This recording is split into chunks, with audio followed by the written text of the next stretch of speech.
અંતરના ઊંડાણની કોક વેથુને કરાય વાત, આને સોરે નો સીતરાય, સીતની વાતું શંકરા ક્યાં જઈને કરીએ ભલામણા.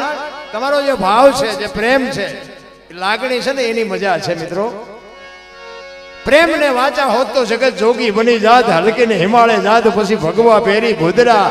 અમારે તો જે કઈ મહાપુરુષોએ અમને જે કઈ પ્રસાદી આપી છે, અમને જ્યાં બોલાવે છે ત્યાં અમે દિલથી વાણી કરી જેટલું આવડે એટલું.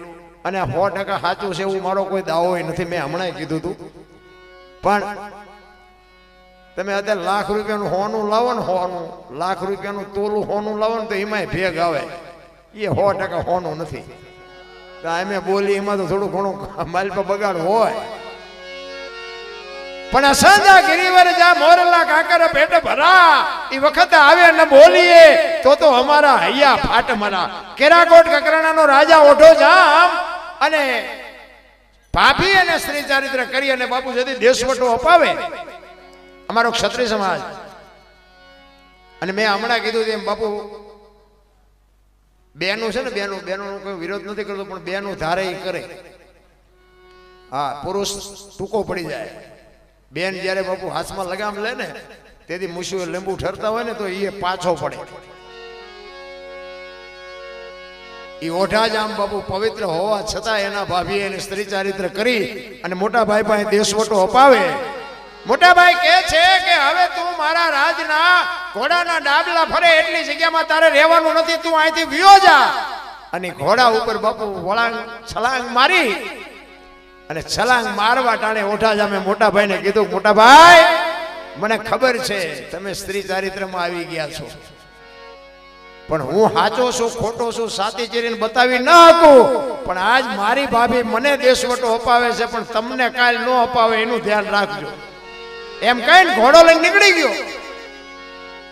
અને ઇન્દ્રની અપસરા ઓથલ પદમણી બાપુ જેને વરવા માટે થનગનાટ કરતી હોય, એ કેટલો પવિત્ર હશે કે જ્યાં ઇન્દ્રની અપસરા જેને હારે વરવા માટે તૈયાર હોય. એ ઓથલના લગ્ન થાય, જેહલને જખરો બે દીકરા થાય. વાત લાંબી છે પણ ટૂંકામાં કહું, બરોબર હાડ જામ્યો છે. મોરલા કેહો કેહો કેહો બાપુ 3 કટકા કરી અને બોલતા હતા. એ વખતે ઓઢો જામે એક પાણાની શિલા ઉપર બેઠો બેઠો આંખમાંથી આહુડા પડે ડળાક ડળાક, અને દીકરા જોઈ ગયા. એની માને જઈને કહે છે કે માં મારા બાપુ રડે છે. કે શું કામ? કે એ મને ખબર નથી.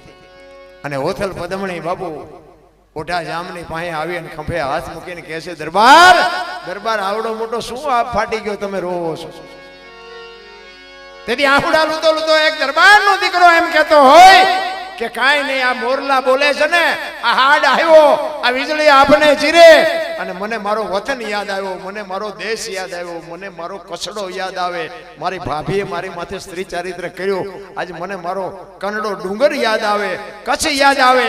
અને પછી એમ હોથલને એમ થાય છે, યા મોરલા બોલતા હતા અને ઓઢાનું ધનુષને બાણ પડ્યું હતું, એ હાથમાં લઈને ઠઠ કરતી દોરી દાણી અને મોરલાને મારવા માટે જ્યારે લાંબુ કર્યું ને, ઓઢાએ હાથ આડો દઈ દીધો કે રેવા દે રેવા દે, આ તો મોરલા ગાળે ગાળે બોલે, કેટલાક ને મારી સામાથી.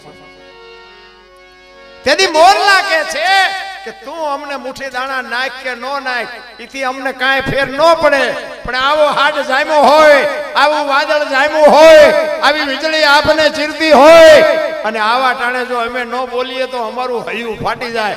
એમ બાપુ આવા જો અધિકારી બેઠા હોય ને અમારી પાસે હોય, અમે તમને આપી ન દે તો અમારું હૈયું ન ફાટી જાય. પણ નાખવું ક્યાં? ખાનારા નથી મળતા. નાખવું ક્યાં? વાડમાં. ખાનારા તો હોવા જોઈએ ને. એટલા માટે મહાપુરુષોએ ખૂબ આપણને શાન કરી. જાણે આપણો સનાતન ધર્મ છે ને, એ બાપુ જબરજસ્ત છે. કારણ કે આપણી ગતગંગા મહાધર્મની તમને થોડીક વાત કરું કે ગતગંગા છે ને, એ આપણી જેસલ તોરલ રૂપાદે માલદે કતીબ શાહ હુરમભાઈ લાખો લોયણ જેતો ભગત ખીમડીઓ કોટવાલ ડાલીભાઈ રામદેવજી હાલો હુરો વણવીર ઢોંગો નિરલ કુંભો, આ બધા ગતના ગોઠી હતા. ગત એને કહેવાય બાપુ. જો પેલા યુગમાં હરિશ્ચંદ્ર રાજાએ પાટ માંડ્યો, મહાધર્મની વાત કરું. જો કે ખબર છે બધાયને, આ તો જીવનમાં ઉતારવું નથી, મુદ્દો એ છે. અને જો જીવનમાં ઉતરી જાય ને તો અમારું ભાંગી જાય, એટલે જીવનમાં ઉતરે એવું નથી. મહાધર્મનો પાઠ પેલા એમ કહેવાય કે પ્રહલાદે માંડ્યો. હરિશ્ચંદ્રને માફ કરજો, પેલો પાઠ પ્રહલાદે માંડ્યો. હોનાનો પાઠ કર્યો હતો અને હાથીને લાવ્યા હતા. બીજા યુગમાં હરિશ્ચંદ્ર રાજાએ પાઠ કર્યો, ચાંદીનો પાઠ કર્યો અને ઘોડો લઈ આવ્યો. હોના કરતા ચાંદી ઘટી અને હાથી કરતા ઘોડો ઘટ્યો. ત્રીજા યુગમાં ધર્મરાજાએ પાઠ કર્યો, એ ત્રાંબાનો પાઠ હતો અને ગાયને લઈ આવ્યા. ચાંદી કરતા ત્રાંબુ ઘટ્યું અને ઘોડાથી ગા ઘટી. ચોથા યુગમાં બલિરાજાને લઈ આવ્યા. એ બલિરાજાએ પાઠ માંડ્યો, એ માટીનો પાઠ હતો અને અજિયા કહેતા બકરી લઈ આવ્યા અને બકરી બેઠી ન થઈ. અહીંયાથી ઘટી ગયું, બરોબર. અને અહીંયાથી પાઠની પરંપરા બંધ થઈ ગઈ. બલિરાજા વખતે બંધ કર્યું કે હવે આમાં, કારણ કે કઈક તિરાડ પડી છે, નગર તો બંધ ન થાય. અને હું તો એમ કહું છું કે અમે જે ગતના ગોઠી ગણાવ્યા ને, એ ખોડિયા જુદા હતા, જીવ એક થઈ જાય ને તો મળદા તો આજે બેઠા થાય. મહાધર્મ ઈ કે છે ખોડિયા જુદા હોય અને જીવ જેનો એક થઈ જાય એટલે બાપુ મળદા બેઠા કરે. આપણી ગત ગંગા એને કહેવાય. મહાધર્મની આપણે વાત કોને કરવી? મહાધર્મ કેવો કોને? ભોળાનાથે પાર્વતીને કીધું મહાધર્મ મને આપો. એ કે આ બૈરાનું કામ નથી. માર્કુંડ ઋષિએ શિવ ભોળાનાથને આપેલો. સમુદ્ર મંથન થયો અને જ્યારે ઝેર ભોળાનાથે કંઠમાં રાખ્યું અને નીલકંઠ કહેવાય ગયા, એ મહાદેવ માર્કુંડ ઋષિને ખબર હતી કે આ ઝેર જે જીરવી શકે ને એ જ મહામંત્રને જીરવી શકે. ભોળાનાથને આપ્યો. ભોળાનાથે પાર્વતીને નો આપ્યો. બહુ આજીજી કરીને કે એ બીજા યુગમાં રામનો અવતારમાં ભોળાનાથ રામે કીધું કે હજી તમને નો અપાય. કે કેમ? કે તમે લક્ષ્મણ રેખા ટપી ગયા. તો કે હવે કે ત્રીજા યુગમાં કૃષ્ણ અવતારમાં દુર્વાસા મુનિને રથમાં બેહારી અને રૂક્ષ્મણીને કૃષ્ણ રથને ખેંચીને જતા હતા. આશ્રમ થોડોક છેટો રહ્યો અને રૂક્ષ્મણી કહે છે કે મને તરસ લાગી, પાણી પાવ. અને કૃષ્ણ કહે છે કે આપણા ગુરુ છે ક્રોધી, હું પાણી પીશ ને તો હમણાં ઉતરી જશે ને ખરાબ દેશે તો આપણે દુઃખી થઈ જાવ. પડખે હાલી આવે રથ, હું એકલો ઢળી જાઉં. સામે દેખાય આશ્રમ છેટો નથી, કાંઈ નહીં થાય. પણ બૈરા બાપુ મેં કીધું માનતા જ નથી. આ મોટા ડાકા એ આમ પગ દબાવી અને પાણી પ્રગટ કરી અને રૂક્ષ્મણીને પાયું. ગુરુ મહારાજ ઉતરી ગયા. એ કે તને તારું બૈરું વાલું છે કે ના બાપુ તમે? તો કે મને તું એકલો મૂકી જાય. કૃષ્ણ પરમાત્માએ કીધું હજી તમે પાસ નથી, હજી તમને મહાધર્મની વાત ન કરાય. તો કે હવે કે રામદેવ અવતારમાં આપણું ઢેલની નગર મોરબી રાવત રણસિંહને પરમોદવાનો હોય, ગત ગંગા બેઠી હોય અને મહાધર્મની જયારે વાત હોય અને રામદેવજી બાપાને વાયક આપે અને વાયક ઝીલ્યું. અને વાયક ઝીલવામાં બાપુ સ્ત્રીને પુરુષને જવાનું હોય, જતી સતીની વાત. કારણ કે મહાધર્મની વાત છે ને, પોરબંદર થી માંડીને પરબ સુધી તમે અહીંયા જાઓ ને તો મહાધર્મ કોને કહેવાય? આવડા છોકરાને આપણે જવાબ ન આપીએ કે શું કામ? કૃષ્ણ અને સુદામો અહીંયા થયો હતો અને સુદામો બાપુ એ ધરતી ઉપર હાલ્યો છે ને, એટલે મહાધર્મની વાત જાણવી હોય ને તો પરબથી બાપુ પોરબંદર સુધી આટો મારજો, કોક દી ખબર પડે તમને મહાધર્મ કોને કહેવાય. એમ કહેવાય કે વાયક ઝીલાઈ ગયું, સ્ત્રીને પુરુષને જવાનું હોય અને રામદેવજી બાપા નેતલ દેને કહે છે કે આપણે આ તારીખે ઢેલડી નગર જવાનું છે, રાવત રણસિંહને પરમોદવાનો છે. તેથી બાપુ નેતલ દે તૈયાર ન થયા. એ કે તમારે જ્યાં રખડવું ત્યાં રખડો, હું નહીં આવું. રામદેવજી બાપા વિચાર કરે છે કે આ 4 યુગ વીઆઈ ગયા, હજી આને આંખ નથી ઉગડતી. હવે આપણે 2 દીમાં શું માણાના રેડી એકી? જે આપણે ઈશ્વર કહીએ છીએ, જેને ભગવાન કહીએ છીએ, એના બૈરા હતા. એમને નો ટપા પડે, આપણા બૈરાને ટપા પડે.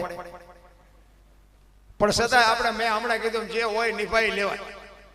આપણને એમ કે અત્યારે દી છે આપણે હા પડે, હા બધું દેખાય છે, દી જ છે. રાત કો એટલે અહીંયા દાણા જોવે એવું જ થાય, એટલે હાજ પાડવી પડે. ઈ રામદેવજી બાપા વિચાર કરે છે કે મેં વાયક ઝીલ્યું છે, આ મારી હારે આવશે નહીં અને હું ગતમાં જઈશ તો ગત આખી મને પૂછશે તો મારે જવાબ શું દેવો? અને મેં હમણાં વાત કરી એમ ઘરે બાપુ બૈરું ભડકા થાય એવું હોય તો શું બહાર જઈને આપણે વાત કરીએ? સારું માણા હોય ને તો જ બાપુ જીવ અડધું અંગી ને કહેવાય. હું એ મારી કોઈ એ અભિમાનની વાત નથી કરતો, પણ તમે કોક વાર અહીંયા આવો ને, હું તમને બાપુ ચેલેન્જ કહું છું. હું હોય ને તમને આવકાર આપું એ કઈ બહુ મોટી વાત ન કહેવાય, પણ મારી હાજરી ન હોય ને કોઈક દીક આપણા મહેમાન થાજો ને જો રોટલા ચા પાણી સિવાય જવા દેતો તો બાપુ ભજન જ ગઈને શું કરવાનું? એ આ બજારમાં મળતું હોત ને તો આ પૈસા વાળા છોકરા ઉભા વાહડા જેવા ન રખડતા હોય. 40 વર્ષના કોઈ દીકરી નથી દેતી. પૈસાથી કાંઈ પતતું જ નથી. નકરા પૈસા ભેગા કરવામાં જ પડ્યા છે. ખબર જ નથી 45 વર્ષ થયા આમને પણ આવશે ત્યારે જવાનું ટેમ થયો. પૈસા વાહે જ બસોડા લે. કાલે આટલા હતા ને કે આજે આટલા વધ્યા, કાલે આટલા હતા ને આજે આટલા વધ્યા. ઓલો ઉપર બેઠો બેઠો ગણે છે કે તારા શ્વાસા કાલે આટલા હતા ને આજે આટલા ઘટ્યા. ગણવાની જરૂર એ છે. ગંગા સતીએ એનો હિસાબ માર્યો. 21,600 શ્વાસા બાપુ એમ નામ જાય છે. 1 મિનિટના 15, 1 કલાકના 900, 12 કલાકના 10,800, 24 કલાકના 21,600 થાય. ગણવા હોય તો ગણી જોજો બેઠા છે એમાં. આ ગંગા સતીનો પરફેક્ટ હિસાબ. આ સ્વર છે ને એ જ ઈશ્વર છે, બીજો કોઈ છે નહીં, અને કોઈને ભેગો થયો નથી. અને કદાચ તમને થાય તો મને ફોન કરજો. ઈશ્વર છે ને આ સ્વર છે એ જ ઈશ્વર છે, બાકી કઈ છે નહીં. આખી દુનિયામાં રખડો અને તમારું કામ ન થાય અને તમારા ઘરે હુતા હોય અને સવારે ખબર પડે કે મારું કામ થઈ ગયું એટલે સમજી લેજો કે આવીને કરી ગયો. બસ વાત આટલી છે, બીજું કઈ છે નહીં. ઈ એમ કહેવાય કે ડાલીબાઈ રામદેવજી બાપાની જીભની માનેલ બેન, એ રામદેવજી બાપાના ગાયોના વાસડા ચારવાનું કામ કરે અને રામદેવજી બાપા હવારમાં દાંતણ કરતા હોય અને ડાલીબાઈ નીકળે જય માતાજી કરી અને વાસડા લઈને વહી જાય. ભલે ભલે સીતારામ. ઈ ડાલીબાઈ વાસડા લઈને નીકળ્યા અને રામદેવજી બાપાના મોઢા હું જોયું કે ભાઈ સીતારામ. એ કે સીતારામ. અને બાપુ ડાલીબાઈને એમ થયું કે ભાઈ આજ કઈક તમારા મોઢા ઉપર ચિંતા લાગે છે. એ કે ના ના એવું નથી કાંઈ. એ કે ના તમે ન કહો તો તમારી બેન ડાલીના શોખન છે. શું છે? રામદેવજી બાપાએ વાત કરી. એ કે ઢેલડી નગરનું વાયક છે, રાવત રણસિંહને પરમોદવાનો છે. અને અહીંયા જો વાત ઉપર ધ્યાન આપજો. રામદેવજી બાપા બોલ્યા ને, રામદેવજી બાપાએ કીધું કે સ્ત્રીને પુરુષને જવાનું હોય.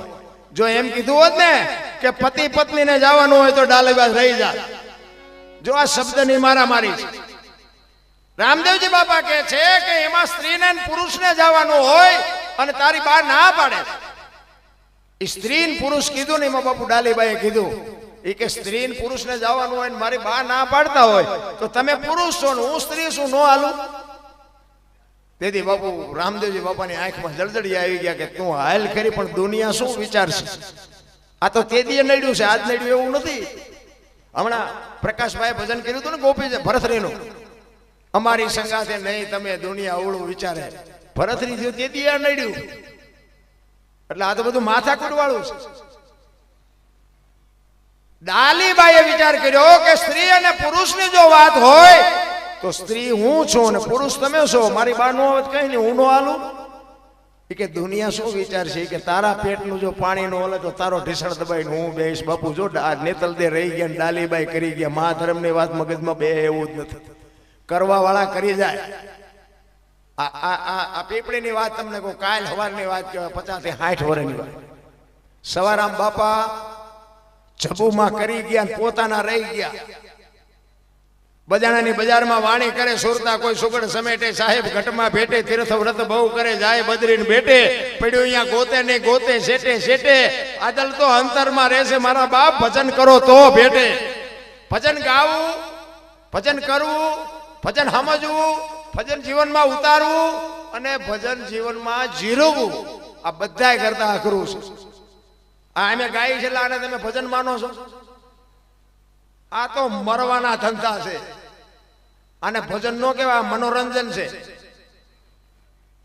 ભજન તો છે ને બાપુ, કોઈ નો હોય ને આમ ટમરા બોલતા ન હોય ને કઈ જીવ જાગતો ન હોય ને તારે ભજન થાય.